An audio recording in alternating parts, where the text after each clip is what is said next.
I didn't hear my father cry until he asked the question, not shouted, not angry, just quiet, unsteady, almost afraid.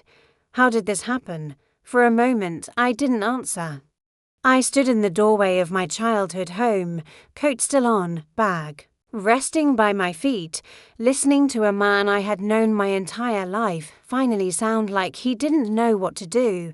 The house smelled the same, pine cleaner, coffee left too long on the burner. Familiar, comforting, and yet everything felt wrong, like a picture hanging just slightly crooked. His hands were shaking, mine weren't. 3 months earlier, I hadn't been invited home for Christmas. That's where it really began. Christmas in my family was always loud, too loud sometimes. The television humming in the background, my father clearing his throat before saying grace, my mother fussing over dishes, chaos wrapped in tradition, even when I joined the Navy, even when distance stretched between us. Christmas was the one thing that stayed the same. A call, a plan, a place at the table. That year, I waited. I was in my apartment near the base, beige walls, furniture that had followed me through to moves, outside. Parking lot lights flickered on as early winter settled in. I checked my phone more times than I'd ever admit, telling myself I was just killing time. Finally, my father called. He didn't ask where I'd be for Christmas. He didn't say they missed me. He cleared his throat and said, "We figured you were busy with work." That was it. "You're busy with work," I repeated later, because that's exactly how it sounded, like a decision already made. Like my life could be summarized in one sentence and set aside. I didn't argue. I didn't explain. Years in uniform had taught me that not every silence is surrender. Sometimes it's restraint. "All right," I said. "I understand." We hung up. No plans, no dates. My name didn't come up again. On Christmas Eve, I worked a late shift. The base was quiet, the kind of quiet that only exists when everyone else is home. Paper snowflakes were taped to the break room window. A radio played old carols too softly to feel cheerful. I ate a reheated meal from a plastic container and realized how strange it is to miss something you were never allowed to want. I didn't tell my parents how that felt. I didn't post anything online. I didn't call afterward. Silence had always been my role. I was the dependable one, the strong one, the one who didn't need fussing over. January came, then February. Life didn't pause just because my family had. I worked, I trained, I slept when I could. Routine filled the space where resentment might have grown. I told myself families make assumptions without realizing how heavy they are. Then March came. My father's name lit up my phone mid-afternoon. I almost didn't answer, not out of anger, but instinct. Something tightened in my chest before I even picked up. His voice was different, thinner, rushed. "Are you free to talk?" I stepped outside into spring air, cool, but promising, and leaned against the building. "What's going on?" There was a pause. Papers shuffled, someone murmured. In the background, my mother, I guessed. "We could use your help," he said. Things got complicated. That was when I came home, standing there now, 3 months after Christmas. I finally saw the cost of those assumptions. The house felt smaller. My father looked older. The confidence he'd worn my entire childhood had cracked just enough to let doubt show through. "I don't understand how it went so wrong." He said again, "How did this happen?" I took off my coat and hung it on the same hook it had always been on. The hallway photos were frozen in time. Childhood soccer uniforms, awkward school pictures. Nothing past that. No Navy, no adulthood, no me, as I was now. It didn't happen all at once. I said carefully, "It happened over time." He looked at me, really looked, as if noticing something new. Maybe it was how I stood, maybe it was the steadiness in my voice, or maybe it was the realization that the daughter he thought he knew had been living a life he'd never asked about. That's when I understood something. Silence doesn't erase consequences. It only delays them. People think silence is weakness. That if you don't speak up, you're being pushed aside. But that's not how I learned it. In the Navy, silence can be discipline, patience. The space where you decide whether something deserves a response at all. Growing up, I was the quiet one, not shy, observant. My father made decisions and expected them to stand. My mother smoothed over the cracks. And my younger brother, he was assumed. Always included, always expected. I was the one they trusted to manage on my own. She's strong, my father used to say. She doesn't need us hovering. At first, that felt like praise. Then it became distance. Calls got shorter, visits faded. No one questioned it. By the time Christmas came, the pattern was already set. They didn't ask if I was coming. They decided I was busy. And when I didn't object, the decision became permanent. The child who causes the least trouble often carries the most weight. You don't notice it while it's happening. You just keep adapting until one day, no one checks whether you want to anymore. When my father asked that question, voice shaking, certainty gone. I didn't feel anger. I didn't feel triumph. I felt tired. Tired in the way you feel after holding something heavy for too long without realizing it, and standing there, in that familiar hallway. I finally understood. This wasn't just about Christmas, it was about everything that had been left unsaid. The house was fraying at the edges. As my father talked, I realized something else. My silence at Christmas hadn't just been personal, it had reinforced a pattern by not correcting them. I had let them keep deciding for me, and in doing that, I had stayed in a role I'd already outgrown. That didn't mean the silence was wrong. It meant it was incomplete. I didn't know it was this serious, my mother said quietly from the sink. If we had known, I stopped her. Gently, you could have asked. The room went still, not tense. Just quiet in a new way, the kind of quiet where something lands and doesn't get brushed aside. My father stared down at his hands. We didn't think you'd want to be bothered, he said. You always seem so busy, so capable. There it was again, the compliment that doubled as distance. I am capable, I said. That doesn't mean I don't want to be included. He didn't answer right away. He stared at the papers as if they might rearrange themselves into something easier to face. Later that afternoon, while sorting through documents, I noticed something small. A calendar still turned to December, Christmas circled in red, next to it. In my mother's handwriting, just the three of us. They hadn't meant to hurt me, that much was true, but they had meant to simplify, and in simplifying, they had erased me. That evening, my father sat across from me in the living room, in the same chair he'd always claimed. He cleared his throat, a habit as old as I was. You didn't say anything, he said, not accusing, just stating it. At Christmas, no, I said, I didn't. I thought that meant you didn't mind. I met his eyes. It meant I didn't think you were listening. The words hung between us, heavier than anything I'd said before. He swallowed hard. And I saw then that this wasn't about paperwork or missed deadlines. It was about a man realizing that quiet strength comes with costs he'd never calculated. Silence isn't weakness, but it isn't communication either. And when you confuse the two, you build a life on assumptions that eventually collapse. That lesson was taking shape between us, even if neither of us was ready to name it yet. March has a way of pretending everything is normal. Snow melts just enough to reveal old grass and forgotten debris. People talk about spring as if winter didn't leave marks. That was the month my father finally admitted things weren't fine. The morning after our kitchen conversation.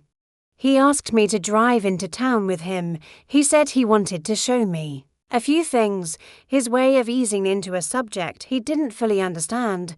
We drove in silence. Familiar roads felt narrower than I remembered. The diner was still there, the hardware store too. Everything looked the same, which somehow made it harder to accept how much had shifted underneath. He parked outside a small brick building I'd barely noticed growing up. "A law office. I should have handled this months ago," he said as we walked in. "I just didn't think it would turn into this."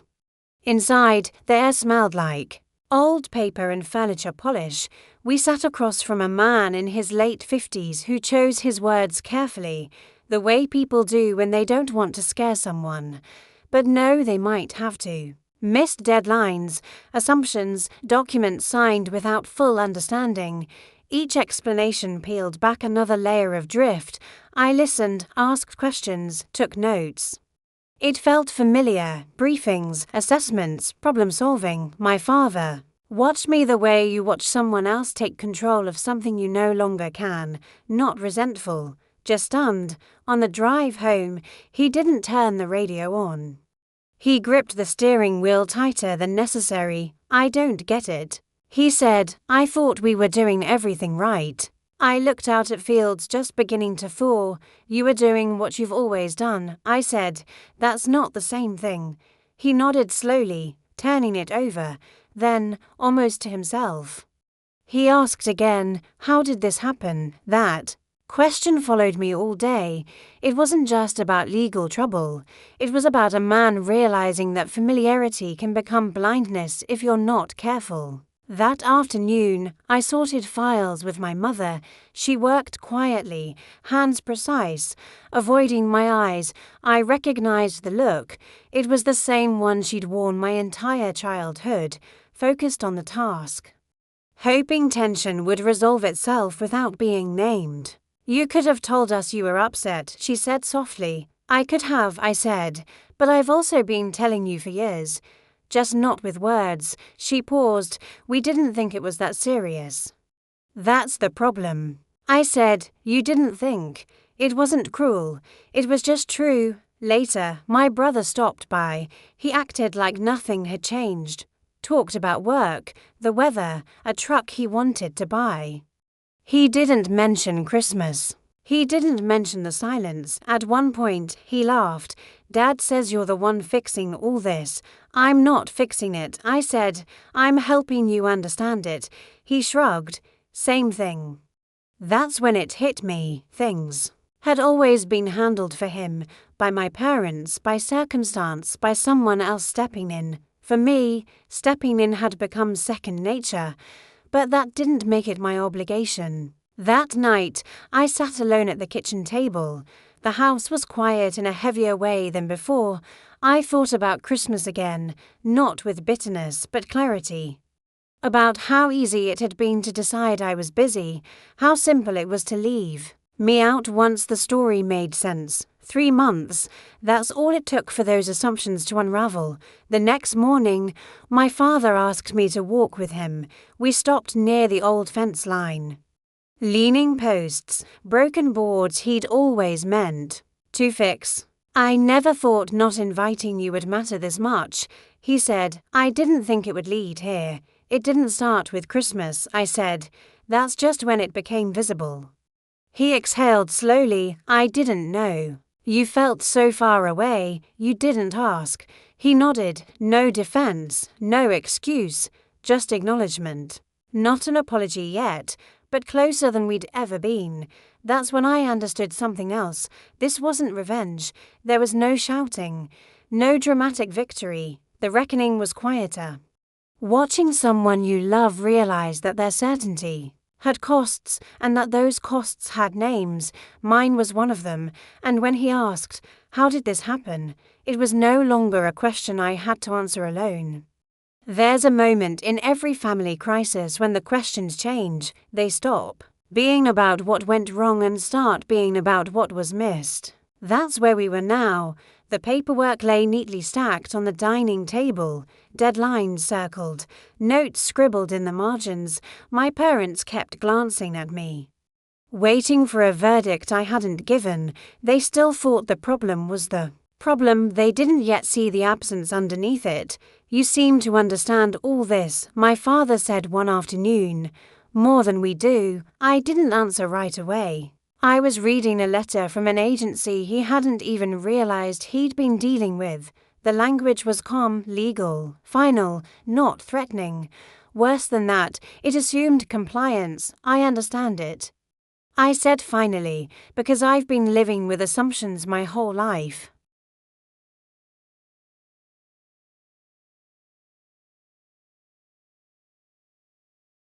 I've been trained to hear what people leave out. That confused him. What do you mean? I set the paper down. This letter assumes you won't push back, that you won't ask questions, that you'll accept the version of events they've decided for you. My mother frowned. Why would they think that? I looked at her. Because it's what you've always done. The room went quiet again. Not awkward this time. Thoughtful. The kind of quiet where something settles instead of being smoothed over. It wasn't that my parents were careless people. They paid their bills, showed up to work, raised two kids who stayed out of trouble, but they relied on familiarity instead of curiosity. On habit instead of attention. They believed things would keep working simply because they always had. What they didn't know was that while they were assuming I was busy with work, I was learning how systems fail, how small decisions stack up, how silence from one side often gets read as permission by the other. In the Navy, you don't get to assume things will sort themselves out. You learn to anticipate, to verify, to ask the question before it turns into a crisis. They had never seen that part of my life. That evening, my father asked if I wanted to go through the garage with him. It was his way of thinking with his hands when his head got too heavy. We moved boxes, sorted tools. Dust floated through the slanted light, halfway through. He stopped and leaned against the workbench. You never told us much about what you do, he said. You never asked much, I replied gently. He nodded. I guess I figured if you needed us, you'd say something. There it was again, the belief that strength announces itself when it's tired. I didn't need you to fix anything, I said. I needed you to remember I was still part of the family. He swallowed. His jaw tightened the way it always did when he was holding something back. Later that night, after my parents went to bed, I sat with my laptop and went through everything. Policies, timelines, options, not because I needed control, but because clarity had always been my anchor. As I worked, it hit me how invisible this part of my life had been to them. They still thought of my job as something abstract, work that kept me busy but didn't shape who I was. They didn't know about the weight of decisions that couldn't be undone, the discipline of staying calm when everyone else panics, or how much of that discipline came from learning early not to expect emotional backup. The next day, my father asked if we could talk alone. We sat on the back porch, the late afternoon sun warming the boards beneath our feet. You always seemed fine, he said. Even when you were younger, you didn't complain, you didn't ask for much. I learned early that not asking made things easier, I said. For us, he corrected quietly. I nodded. Yes, he stared out at the yard. I didn't realize how much we leaned on that. That was the thing they hadn't known. My quiet wasn't proof that everything was okay. It was a skill, one I'd learned to survive being overlooked without becoming bitter. When Christmas came and they decided I was busy, that skill kicked in automatically. Stay composed, don't escalate, accept the situation and move forward. It worked in my career. It just didn't work in a family that mistook endurance for distance. I can help you sort this out, I told him. But I need something first. He turned to me. What? I need you to stop assuming you know what I can handle, I said, and start asking. He didn't answer right away. Then he nodded. Slow, deliberate. All right. It wasn't dramatic. It wasn't wrapped in emotion. But it was real, and for the first time. It felt like we were standing on the same side of the problem instead of opposite sides of a misunderstanding. That night, lying in my old bed, I thought again about the question he'd asked when I arrived. How did this happen? The answer was clearer now. It happened because they never saw the work behind my silence. The experience, the strength they took for granted, the life they assumed didn't need space at their table, they hadn't known, and I hadn't shown them. Knowing doesn't change the past. It only gives you a chance to change what comes next. We didn't argue. That surprised me most of. Ollie. People imagine confrontations as shouting matches, slammed doors, someone storming off to prove a point. This wasn't that kind of reckoning. It was quieter, slower. The kind that settles into your bones instead of exploding outward. It started. Over breakfast, my father poured coffee into his chipped blue mug and set it down carefully. My mother moved between the stove and the counter, avoiding both of us the way she always had when tension hovered nearby. "I've been thinking about what you said," my father began, staring into his cup, "about us deciding things for you." I waited. Silence can be more effective than interruption. "I didn't mean to push you out. I know," I said. "But intent doesn't change impact." That stopped him.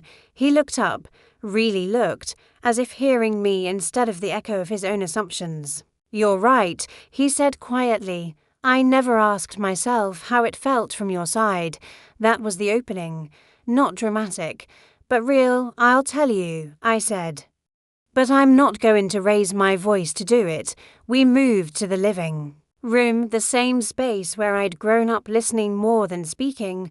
My father sat across from me, hands folded, waiting.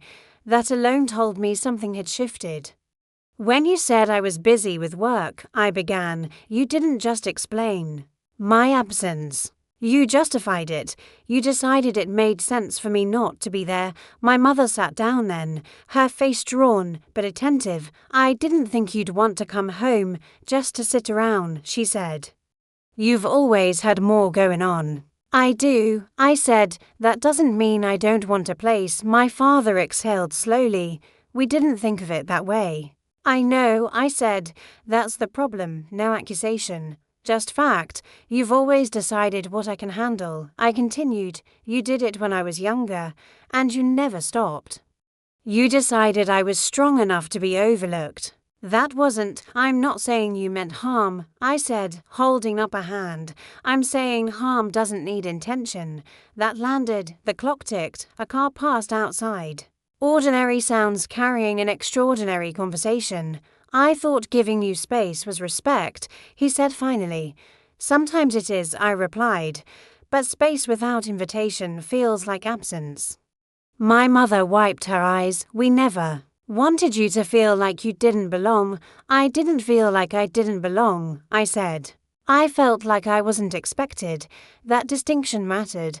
We talked for hours, about missed calls, about how convenience had quietly become priority, about how my brother's life had always felt closer, easier to manage. He wasn't there for this conversation. That was intentional. This wasn't about him. It was about the structure my parents had built without noticing who it left out at one point. My father stood by the window, staring into the yard. "I didn't realize how much I assumed," he said. "I thought I was being practical." "Practicality without empathy can be cold," I said. He nodded. "I see that now." By evening, we were drained. My father looked older than he had that morning, as if understanding itself had taken something out of him. "I don't know how to undo this," he said quietly. "You don't undo it," I replied. "You do it differently next time." And for the first time, he didn't argue with that. "I don't know how to fix this," he admitted. I leaned back, feeling the weight of the day finally settle. "You don't fix it all at once," I said. "You start by asking instead of deciding." He nodded. "And Christmas, that wasn't the real issue," I replied. "It was just the moment everything else became impossible to ignore." He swallowed hard. "I wish I could take it back." "I don't need you to," I said. "I need you to remember it." That night, I lay awake again, but this time the silence felt different. It wasn't heavy or sharp. It was reflective. Like the pause after something important has finally been said. Confrontation doesn't always look like conflict. Sometimes it looks like honesty delivered without cruelty. Sometimes it's to people sitting across from each other, finally willing to see what they've both been avoiding. And sometimes the hardest part isn't saying how you were hurt, it's being heard without someone trying to argue you out of it. The consequences didn't arrive with drama, they came quietly. Like overdue bills slipped under a door. Once the emotional dust settled, reality stepped back in. Deadlines still existed, letters still needed answers, problems didn't care that we'd finally talked about feelings. They simply waited. That was when my father truly understood what had been at stake. 2 days after our long conversation, a certified letter arrived. He held it like it might burn him.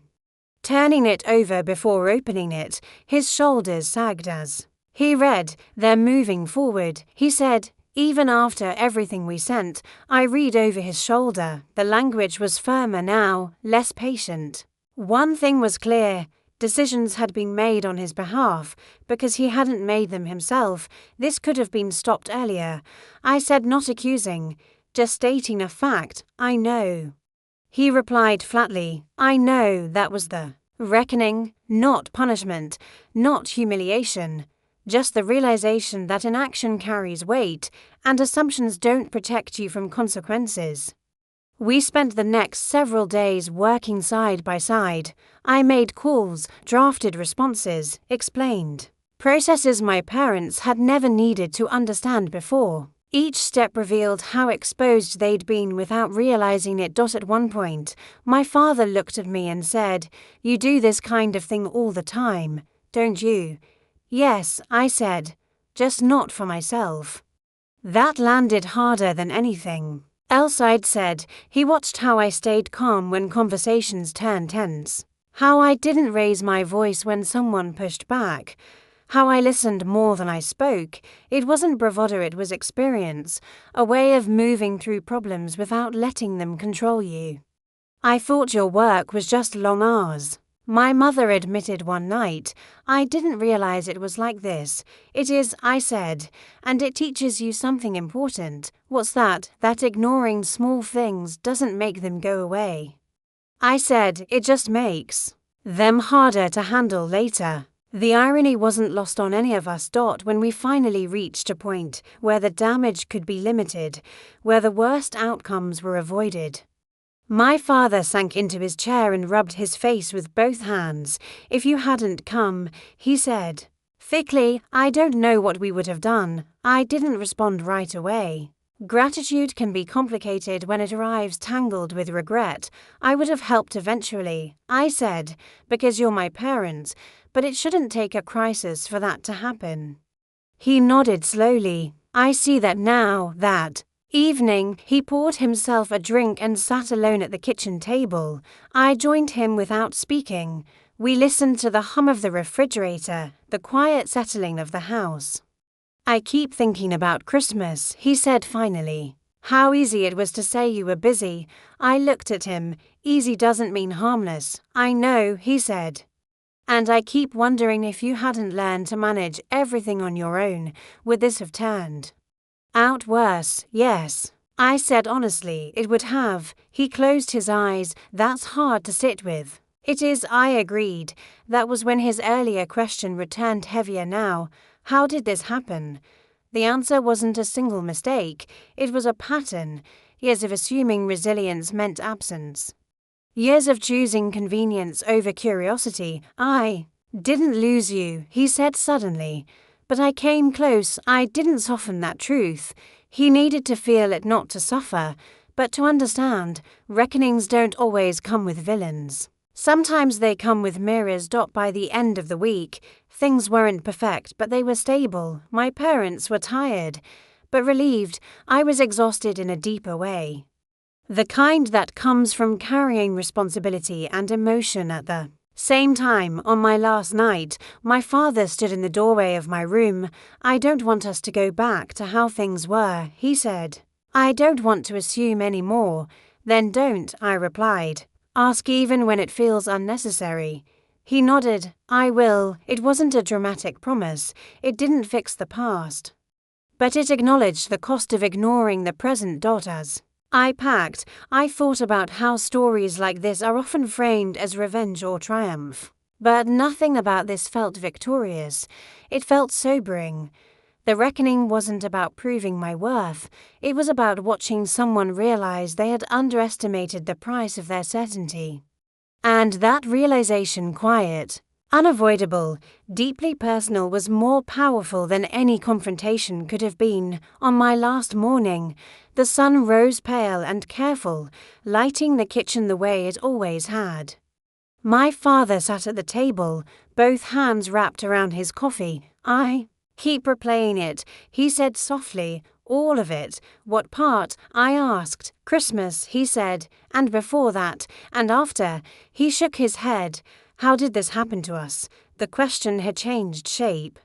It wasn't about paperwork anymore. It wasn't even about decisions. It was about distance. I answered carefully, not out of fear, but respect.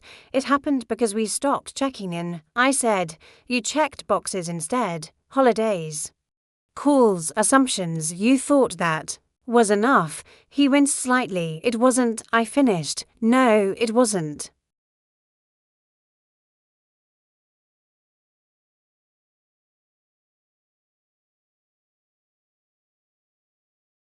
He said it wasn't. Then he looked up at me, his eyes tired, older than I remembered. I thought being a good father meant making sure you were okay without needing us. That's part of it, I said. But another part is letting your child decide when they want you. He nodded slowly. I didn't leave you room for that. No, I said, you didn't. There was no bitterness in my voice. That surprised even me. The anger had burned itself out days earlier, leaving behind something steadier. Understanding doesn't erase hurt, but it changes how you carry it. I didn't stop coming home. Because of Christmas, I continued. I stopped expecting to be asked. That landed harder than I meant it to. He pressed his lips together, breathing through it. I thought you preferred it that way, he said. I adapted to it that way, I replied. There's a difference. We sat there for a long time. The house creaked. Somewhere outside, a lawnmower started up. Life continuing, indifferent to personal revelations. I'm sorry, he said finally. It wasn't dramatic. No qualifiers. No explanations. Just two words. I nodded. Thank you. He let out a breath he'd been holding.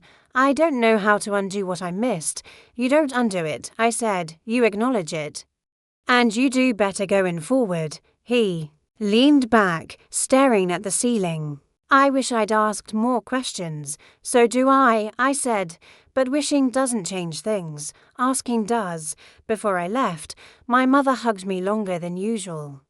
She didn't say much. She never did in moments like this, but she squeezed my hand and whispered, "We'll try harder." That was enough. As I packed my car, my father stood on the porch, hands in his pockets, looking uncertain, like someone stepping into unfamiliar territory. Call me when you get back, he said. And if you're busy, just tell me. Don't disappear. I smiled faintly. I won't. The drive back felt lighter than the drive in. Not because everything was fixed, but because it was no longer invisible. The silence between us had been named. That mattered. Back at my apartment, I unpacked slowly, settling back into routines that felt familiar but slightly altered. Work resumed, life continued, but something beneath it all had shifted. A week later, my father called, not to ask for help, not because something was wrong, just to talk. He asked how my week had been and he listened to the answer. That was new. We didn't become close overnight. We didn't suddenly know everything about each other. But the space between us felt intentional now, not assumed. Sometimes reconciliation doesn't look like a reunion. Sometimes it looks like small, deliberate changes that quietly say, I see you. When I thought back to Christmas, to the night, I sat alone telling myself it didn't matter. I understood something I hadn't then. Silence can protect you. But connection requires risk from both sides. My father had finally taken that risk. And so had I. The next Christmas didn't arrive with trumpets or grand promises. It came the way most meaningful things do, quietly, with intention. I knew something was different when my father called in early December, not to inform me of plans, not to explain what he thought I could or couldn't manage, just to ask, "Do you think you'll be able to come home this year?" he said. "If not, we can figure something else out." There it was, an invitation, not wrapped in assumption, not softened by excuses, just an open door. "I'd like to," I said, and I meant it, when I pulled into the driveway weeks later. The house looked the same siding, same porch light, same wreath hanging a little crooked on the door, but the feeling was different. Not warmer, more honest. Inside, my mother was finishing dinner. My father stood back, unsure whether to step forward or give me space. I set my bag down and smiled. "I'm home," he smiled back. Tentative but real. "We're glad you're here." That was it. No speeches, no emotional flood, just words that had been missing before. Christmas Day was simple. No big crowd, no forced cheer. We ate, we talked. There were pauses, but they weren't uncomfortable. They were thoughtful, the kind that happen when people stop filling space and start listening. At one point, my father handed me a small wrapped box. "It's not much," he said. Inside was an old photo I hadn't seen in years, me standing awkwardly in uniform at the start of my career, my parents on either side. He'd had it reframed, I realized. He said quietly, "We stopped adding new pictures." I swallowed. "Thank you." Later, he asked about my work, not vaguely. He asked what my days were like, what parts were hardest, what parts mattered most, and when I answered, he listened, really listened. That evening, after dinner was cleared and the house settled, we sat together in the living room, the same room where so much had gone unsaid for years. "I don't ever want to decide your life for you again," my father said. "Even when I think I'm helping, I don't expect perfection," I told him. "Just presence." He nodded. "That I can do." Reconciliation isn't about pretending nothing happened. It's about acknowledging what did and choosing not to repeat it. As I drove back after the holidays, I thought about the louder version of this story, the one built on revenge, on spectacle, on winning. But that wasn't the truth. The real reckoning wasn't about proving anything. It was about being seen. My father's voice had shaken, not because he lost control, but because he finally understood what he stood to lose. And that understanding changed him more than anger ever could have. Families don't fall apart because of one missed holiday. They fracture in the quiet moments when someone stops being asked and starts being assumed. And sometimes healing doesn't arrive loudly. Sometimes it sounds like a question. "Do you want to come home?"